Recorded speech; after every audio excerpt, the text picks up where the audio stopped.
بسم اللہ الرحمن الرحیم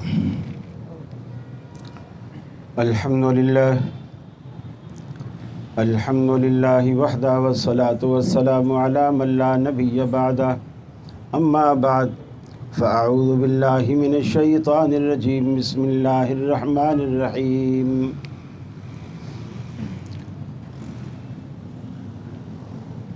الا للہ الدین الخالص او کما قال نبی کریم صلی اللہ علیہ وسلم نے ہمارے اعمال کی قبولیت کی بنیاد 4 باتوں پہ رکھی ہے۔ آپ کا اسپیکر بھی مزے کا نہیں ہے۔ کل میں جو تقریر جہاں کر کے آیا ہوں نا، اس اسپیکر کو دیکھ کے بالکل دل مر سا گیا ہے۔ آج آپ کا اسپیکر نہ کہ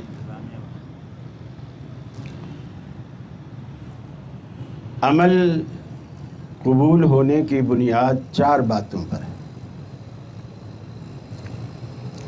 سب سے پہلی چیز کہ آپ کے اندر اخلاص ہونا چاہیے اس عمل کے کرنے سے پہلے۔ اخلاص کسے کہتے ہیں؟ کہ آپ کوئی بھی کام کریں اس کا مقصد صرف اور صرف اللہ کی رضا ہو۔ گویا آپ کا دل یہ چاہتا ہو اللہ دیکھے اور کوئی نہ دیکھے، اللہ دیکھے اور کوئی نہ دیکھے۔ آپ ایسا کام کر رہے ہیں کوئی بھی، حتیٰ کہ صدقہ خیرات کچھ بھی کر رہے ہیں، تو جیسا کہتے ہیں نا کہ دائیں ہاتھ سے دو تو بائیں کو پتہ نہ چلے، اس کا یہی مقصد ہے۔ نیکی کر دریا میں ڈال، اس کا یہی مقصد ہے کہ انسان جو بھی کام کرتا چلا جائے پھر اس کی تشہیر نہ کرے، شہرت نہ پائے، وہ یہ سوچے کہ میرا اور رب کا معاملہ ہے اور اسے پتہ ہے کہ میں کیا کر رہا اور کس کے لیے کر رہا۔ جیسے مثال کے طور پر میں ابھی آپ کے سامنے نماز پڑھوں، 2 رکعت نماز پڑھوں، اور 2 رکعت نماز میں نے 8 منٹ لگا دیے 2 رکعت نماز پڑھنے میں، 1 رکعت پہ میں نے 4 منٹ لگائے، اور یہی نماز میں کسی ایسی جگہ پہ پڑھتا ہوں جہاں مجھے کوئی بھی دیکھنے والا نہیں ہے سوائے اللہ کے، گھر میں، اکیلے میں، کہیں بھی، وہی 2 رکعتیں میں 2 منٹ میں پڑھتا ہوں۔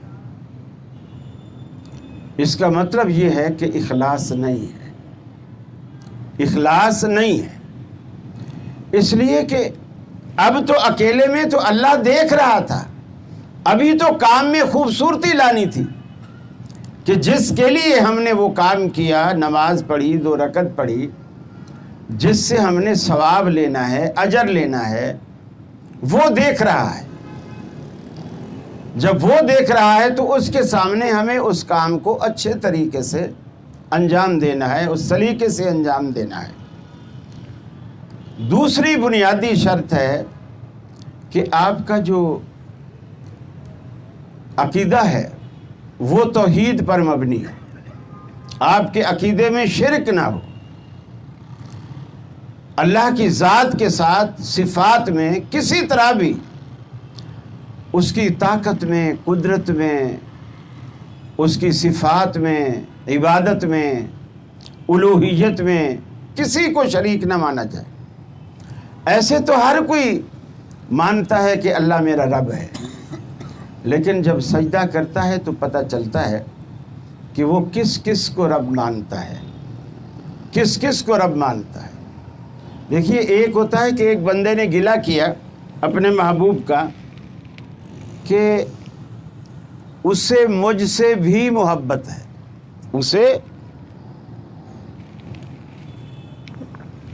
مجھ سے بھی محبت ہے، اور مجھے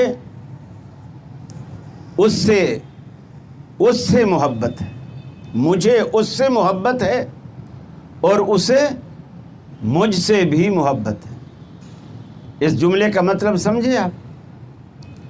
مجھ سے بھی محبت ہے کا کیا مطلب ہے؟ کسی اور سے بھی ہے، کسی اور سے بھی ہے۔ یہ مشرک کی محبت ہے کہ مجھے اللہ سے بھی ہے، یہ مشرک کی محبت ہے۔ میں اللہ کی بھی بندگی کرتا ہوں، یہ مشرک کا جملہ ہے۔ اور میں اللہ ہی کی عبادت کرتا ہوں، ایاک نعبد، جسے 3.5 سال پہلے آپ کنٹینروں پہ بڑا اکثر کثرت سے سنا کرتے تھے، ایاک نعبد و ایاک نستعین۔ اور جب اس کے نتیجے میں اقتدار اللہ نے دے دیا تو بیگم سمیت چوکھٹ پہ گرا پڑا تھا، بیگم سمیت چوکھٹ پہ گرا پڑا تھا۔ اور اللہ رب العالمین کبھی بھی پکڑ لے، ان بطش ربک لشدید، اللہ کی پکڑ بہت ہی سخت ہے، بہت ہی سخت ہے اللہ رب العالمین کی پکڑ۔ تو یہ دوسری جو بات ہے بنیادی عمل کی قبولیت کے لیے، وہ ہے توحید، کہ آپ کے عقیدے کے اندر اللہ رب العالمین کی وحدت موجود ہونی چاہیے، اور دل میں یہ عقیدہ ہو کہ میرے سارے کام وہی کرے گا، توکل ہو، بھروسہ ہو۔ اب آپ دیکھیے ہمارے ہاں یہ بات بڑی کثرت سے رواج پا گئی ہے،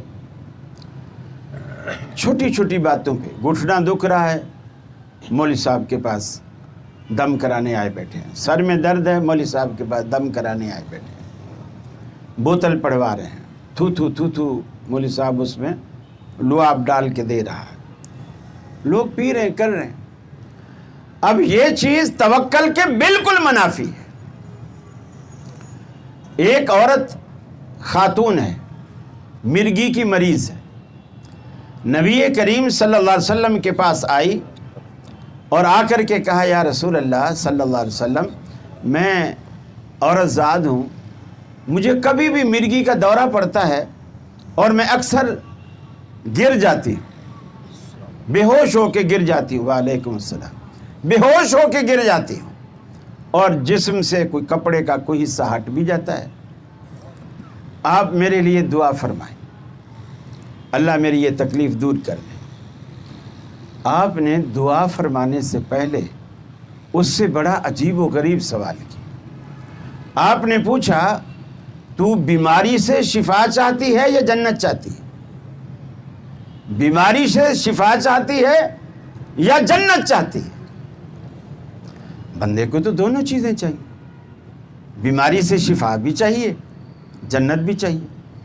لیکن جب آپ نے ان دونوں میں سے کسی ایک چیز کو مشروط کر دیا کہ یا یہ ملے گی یا یہ ملے گی، تو بتا کیا چاہیے، تو اس نے کہا، یا رسول اللہ مجھے جنت چاہیے، لیکن میں عورت زاد ہوں، کہیں بھی گرتی ہوں، ہوا سے میری بے ہوشی کے نتیجے میں پیٹ سے، بدن سے، جسم سے کپڑا ہٹ جاتا ہے تو میری بے پردگی ہوتی ہے، چلو اللہ سے اتنی دعا کر دو کہ اللہ رب العالمین میرے جسم کو کسی کے آگے نہ کھولے، میری بے پردگی نہ ہو۔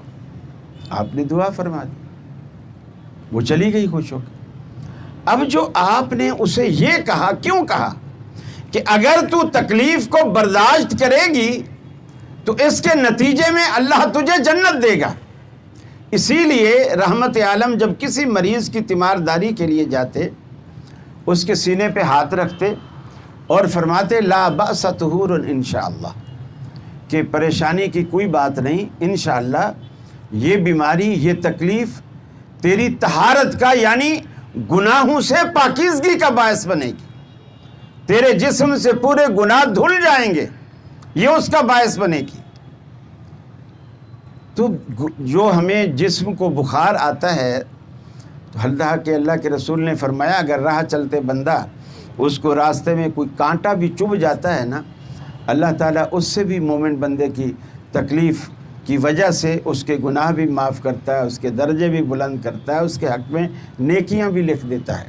ایک کانٹا بھی راہ چلتے اگر اس کو چبھتا ہے تو مومن کی کوئی تکلیف رائیگاں نہیں جاتی، ہر تکلیف کا اللہ رب العالمین نے صلہ اور اجر رکھا ہے۔ اور بخاری کی روایت ہے، رسول اکرم صلی اللہ علیہ وسلم نے صحابہ کرام میں ایک بات کی اور بات کر کے آپ کسی کام سے اٹھ کے چلے گئے۔ بات یہ تھی کہ آپ نے فرمایا کہ اللہ رب العالمین قیامت والے دن 70,000 لوگوں کو بغیر حساب کتاب کے جنت میں داخل کرے گا، جنت میں داخل کرے گا۔ پھر آپ نے فرمایا اللہ رب العالمین سے میں نے دعا کی کہ یا اللہ یہ تعداد تو بہت کم ہے، آپ اس تعداد کو بڑھا دیں۔ پھر اللہ رب العالمین نے اس میں ہر 1000 کے ساتھ مزید 70,000 اللہ رب العالمین نے اور فرمایا کہ بغیر حساب و کتاب کے جنت میں جائیں گے۔ اب اللہ کے رسول یہ بات کر کے اٹھ کے چلے گئے۔ صحابہ آپس میں چیویں گوئیاں کرنے لگے، بحث کرنے لگے، وہ کون لوگ ہوں گے، وہ کون لوگ ہوں گے جن کو اللہ بغیر حساب کے جنت میں ڈالے گا۔ کوئی کہے کہ جی وہ جو اہل کتاب میں تھے تب بھی مسلم تھے، اب مسلمانوں میں آئے تب بھی مسلم ہے، کوئی کس طرح، کوئی کس طرح، کوئی بالکل پیدائشی ہوا اور اس نے بچپن ہی سے اسلام قبول کر لیا، اپنی اپنی کیا سرائیاں۔ نبی رحمت کچھ دیر کے بعد تشریف لے آئے۔ جب آپ تشریف لے آئے تو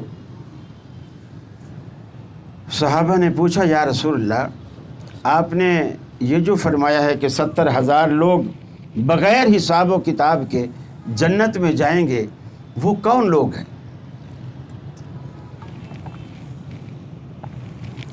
وہ کون لوگ ہیں؟ آپ نے ان کی 4 نشانیاں بتائیں، 4۔ اب آپ دیکھیے یہ 4 نشانیاں ذہن میں رکھیے اور اپنے اندر یہ پیدا کیجیے۔ فرمایا ایک تو وہ لوگ ہوں گے کہ لا یسترقون، وہ استرقاء نہیں چاہتے۔ استرقاء کہتے ہیں کہ دم جھاڑا چاہنا، کہ میں چاہوں کہ کوئی شخص مجھے پھونکے مارے، مجھے دم کرے، میری بوتل میں پھونک مارے۔ یہ جو چھوٹی چھوٹی باتوں پر مولویوں کے پاس لوگ جم گھٹا، بلکہ بعض لوگوں نے جمعرات مقرر کیا ہوا ہے، اس میں ایک ٹائم رکھا ہوا ہے، بعض لوگوں نے اتوار مقرر کیا ہوا ہے، اس میں عورتیں بھی مرد بھی یہ لائنیں لگا کر بوتلیں لے کر، گلاس جگ سب لے کر آئے ہوئے، کوئی نمک لے کر، کوئی چینی لے کر، کوئی دھاگے لے کر، کوئی کیا لے کر، اس طرح وہ پڑھ رہے ہوتے ہیں۔ فرمایا ان میں پہلی صفت یہ ہے لا یسترقون، وہ یہ دم جھاڑے کا دھندا کرتے ہی نہیں، بالکل سرے سے اس سے دور اور بالکل بری، ان کا اس سے تعلق ہی نہیں ہے۔ دوسرا فرمایا ایک طریقہ علاج تھا، وہ طریقہ علاج لوگوں میں یہ تھا کہ کوئی ایک بیماری ہوتی تھی، لوہے کو آگ میں گرم کرتے اور گرم کرنے کے بعد اس مریض کے جسم کے ساتھ اسے ٹچ کرتے۔ یہ ایک طریقہ علاج تھا، لیکن اللہ کے رسول نے اسے پسند نہیں فرمایا، اسے پسند نہیں فرمایا۔ ٹچ کرتے گویا داغ دیتے، جلا دیتے۔ تو ان کا ایک نقطہ نظر تھا کہ یہ بھی ایک طریقہ علاج ہے، اس سے وہ بیماری، وہ تکلیف دور ہو جاتی۔ تیسری فرمایا لا یتطیرون، یہ پرندے اڑانے سے وہ لوگ جب کوئی کام کرتے تو اس سے پرندوں کے ذریعے ایک فال لیتے تھے۔ فال یہ لیتے کہ گھر سے باہر نکلتے، گھر کے باہر کوئی پرندہ یا پرندے بیٹھے نظر آتے، کنکر اٹھا کے اس کو اڑاتے، اس کو مارتے اور وہ اڑتے۔ اگر تو دائیں طرف جاتے تو کہتے سفر مبارک ہمیں کرنا چاہیے، اگر بائیں جاتے تو کہتے کہ سفر منحوس ہے ہمیں نہیں کرنا چاہیے، وہ اس دن وہ سفر کرنے سے رک جاتے۔ اور اگر سیدھے چلے گئے پرندے یا کچھ ادھر چلے گئے کچھ ادھر چلے گئے، پھر وہ سوچتے کہ 50-50 ہے، یعنی رسک ہے، فائدہ بھی ہو سکتا ہے اور نقصان بھی ہو سکتا ہے۔ تو یہ 3 باتیں یہ، اور چوتھی بات اللہ کے رسول صلی اللہ علیہ وسلم نے فرمایا، پہلی بات یہ دم جھاڑے سے دور رہتے ہیں، دوسری داغ سے علاج نہیں کراتے، آگ سے داغ نہیں لگواتے، تیسری پرندوں سے فال نہیں لیتے، چوتھی وہم علی ربہم یتوکلون، وہ اپنے رب پر بھروسہ کرتے ہیں، اپنے رب کی ذات کے اوپر بھروسہ کرتے ہیں، سارا معاملہ اللہ پر چھوڑ دیتے ہیں۔